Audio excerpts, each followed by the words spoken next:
حامدا ومصليا أما بعد. عن أم سلمة رضي الله عنها قالت ما رأيت النبي صلى الله عليه وسلم يصوم شهرين متتابعين إلا شعبان ورمضان. محترم ورونو، د شعبان المعظم مبارک میاشت شروع ده.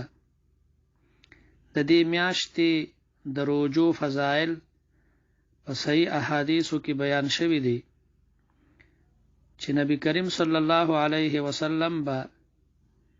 په دې میاشت کې کله ټوله میاشت روزه او کله به داسې و چې اکثر به په دې میاشت کې روزې نیولې، کله ناکله به افطار وکړ، یعنی روزه به نه نیوله. ام سلمہ رضی الله عنها روایت نقل کړي. دغه روایت ابو داود، ترمذی، نسائی، ابن ماجه د ټولو د احادیثو په کتابونو کې دا روایت نقل ده. ام سلمہ رضی الله عنها فرمای ما رأيت النبي صلى الله عليه وسلم يصوم شهرين متتابعين الا شعبان ورمضان. ام سلمہ رضی الله عنها فرمای چې ما نه دی لیدلی نبی کریم صلی الله علیه وسلم چې پر لپسې 2 میاشتې روزې نیولې مگر صرف د شعبان او د رمضان میاش چې دا دواړه د یو بل سره متصل میاشتې دي. نبی علیہ السلام به دا دواړه میاشتې روزې پر لپسې نیولې. د رمضان المبارک روزه خو فرض ده او د شعبان المعظم روزې هغه نفلي روزې دي. او بعضی روایاتو کې راځي د عائشہ رضی الله عنها نه روایت ده چې نبی علیہ السلام په دې میاشت کې اکثر روزې نیولې. روایت نقل ده عائشہ رضی الله عنها فرمای ما رأيت النبي صلى الله عليه وسلم في شهر أكثر صياما منه في شعبان كان يصومه إلا قليلا.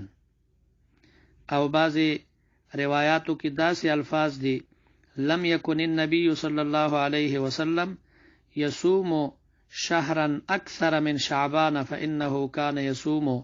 شعبان كله. بهرحال عائشہ رضی الله عنها فرمای چې ما نه دی لیدلی نبی کریم صلی الله علیه وسلم چې زیاتې روزې نیولې په بله میاشت کې ما سوا د شعبان نه، چې شعبان کې به نبی علیہ السلام ډېرې روزې نیولې الا قلیلا مگر کم نه. یعنی معنا دا ده چې کله ناکله به نبی علیہ الصلوۃ والسلام افطار وکړ، یعنی روزه به نه نیوله، نور به اکثر د نبی علیہ الصلوۃ والسلام روزه وه. خو به هر حال کله به نبی علیہ الصلوۃ والسلام د شعبان ټولې روزې نیولې او کله به اکثر روزې نیولې. نو امت ته هم پکار دی چې په دې میاشت کې د روزو اهتمام کوي. په هر ورځ چې وي، هر ورځ په دې میاشت کې روزې نیول دا بهتر دی. البته آخري ورځو کې بیا نبی علیہ السلام امت منع کړی دی چې تاسو به روزې نه نیسئ. یو حدیث مبارک نه معلومیږي چې تاسو به د شعبان د 15 نه اخوا روزې نه نیسئ. دا حدیث د ابي هريره رضی الله عنه نه نقل ده. فرمایي چې نبی علیہ السلام فرمایل اذا انتصف شعبان فلا تصوموا. کله چې شعبان نیم شي نو بیا تاسو روزې منیسئ، یعنی 15 نه اخوا. او یو بل حدیث مبارک کې راځي، هغه هم د ابي هريره رضی الله عنه نه نقل ده. هغه کې الفاظ داسې دي لا يتقدمن احدكم رمضان بصوم يوم او يومين. تاسو کې د څوک د رمضان نه مخکې یو روزه یا 2 روزې نه نیسي الا ان يكون رجل كان يصوم صوما فليصم ذلك اليوم. البته که یو سړی داسې وي چې هغه د روزو عادتي وي، مثلا د میاشتې په آخر کې هغه روزې نیسي، یا مثلا یو کس ته د پیر او د زیارت په ورځ باندې روزې نیسي او دغه د پیر ورځ یا د زیارت ورځ دا په آخري ورځو د شعبان کې راغله، نو د مخکې نه عادت را روان ده، نو کده په دغه ورځ باندې روزه ونیسي نو خیر ده. خدا منع چې ده دا د شفقت د وجه نه ده. نبی علیہ السلام به ټوله میاشت شعبان روزه نیوله، یا به اکثر روجي نیولې خو امت منع کړی دی چې تاسو په آخري ورځو کې روجي منیسئ د شفقت د وجنه د نبی علیہ السلام طاقت خو ډیرو د روجو لیکن امت ته فرمایي تاسو په آخري ورځو د شعبان کې روجي منیسئ نو دا منع د شفقت د وجنه ده د مهربانۍ د وجنه دې د پاره چې فرضي روجي را روان دي چې هغه ته سړی په نشت کې وي په دغه کې وي په محبت کې وي چې هغه په مینه او په محبت باندې روجي ونیسي او فرضي روجو ته یو سړی کمزور نشي دا خو د شعبان المعظم په عام ورځو کې روجي نیول دي 15 شعبان چې دې ته باز خلک شب برات وي بیا په سبا باندې روزه نیسي د شپې عبادت کوي او څوک ورته 15 وي د دې روزي فضیلت څه حکم ده نو دغه روزي د فضیلت چې څومره احادیث په دې باب کې راغلي دي نو هغه اکثر ضعیف دي نو په دغه 15 شعبان باندې روزه نیول دا به څوک لازمی او ضروری نه ګڼي او اسی کې یو سړی په نیت د ثواب باندې نسی نو نیوي شي ځکه په صحیح احادیثو کې د دې روزي فضیلت نه دی راغله او کوم احادیثو کې چې فضیلت راغله ده نو هغه احادیث ضعیف دي زه درته دا غي نه یو حدیث وایم ابن ماجه کې دا روایت نقل ده عن علي رضی الله عنه عن النبي صلى الله عليه وسلم قال اذا كانت ليله النصف من شعبان علی رضی الله عنه فرمای روایت نقل کړي د نبی کریم صلی الله علیه وسلم نه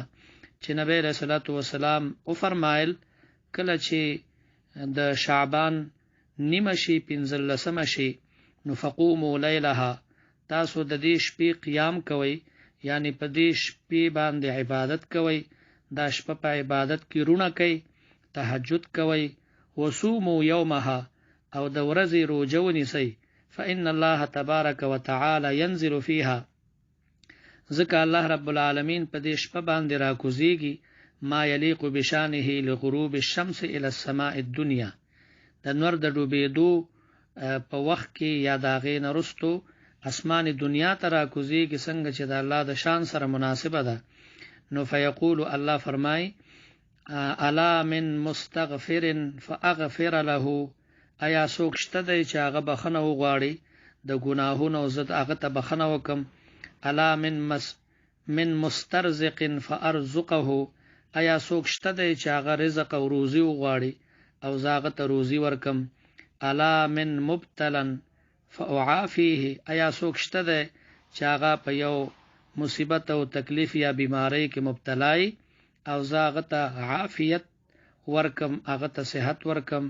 هغه ته د عافیت جون نصیب کم به فرمایل حتا یطلع الفجر تر سحر پورې دغه سید الله رب العالمین د طرفنا आवाज کیږي دغه حدیث ابن ماجه نقل کړی دی نو دا حدیث ضعیف دی خو به هر حال په فضایلو کې قبول دی بعض خلک ډیره غلو کوي د افراط او تفریط نه بعض خلک کار اخلي بعض خلک دی روزه ته بالکل بدعت وای په 15 شعبان باندې روزه نیول دی ته بدعت وای دا افراط ته او بعض خلک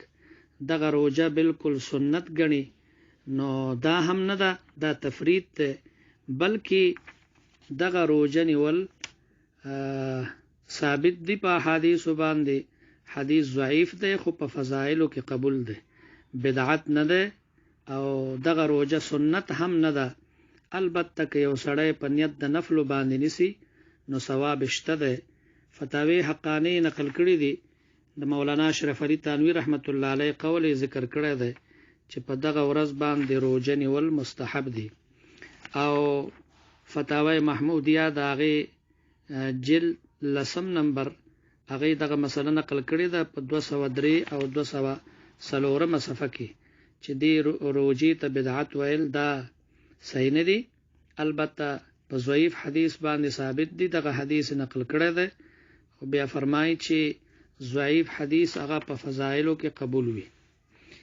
لیکن خدا د چې یو سړی په دې نیت باندې دا روزه ونیسي چې چونکې نبی علیہ الصلوۃ والسلام د ایام 20 ترغیب ورکړی دی د روزو. ایام 20 په هر اسلامی میاشت کې 14 14 15 نو په دغه نیت باندې چې یو سړی روزه ونیسي چې نبی علیہ السلام ترغیب ورکړی دی او بیا نبی علیہ السلام په خپل هم دغه روزي نیولې دي، نو په دې نیت باندې ډیره بهتره ده. خدا د چې یو سړی دا درې وړه روزي ونیسي 14 14 15 خو که یو سړی صرف 15 روزه نیسي نو لازمی او ضروری به نه ګڼي او په دې نیت باندې چې ونیسي نو دا ډیره بهتره ده چې دا چونکې په ایام 20 کې یو ورځ ده او نبی علیہ السلام د دې روزي ترغیب بیان کړي، په دغه بنا باندې زه روزه نیسم نو ډیره ښه خبره ده. واخر دعوانا الحمد لله رب العالمین.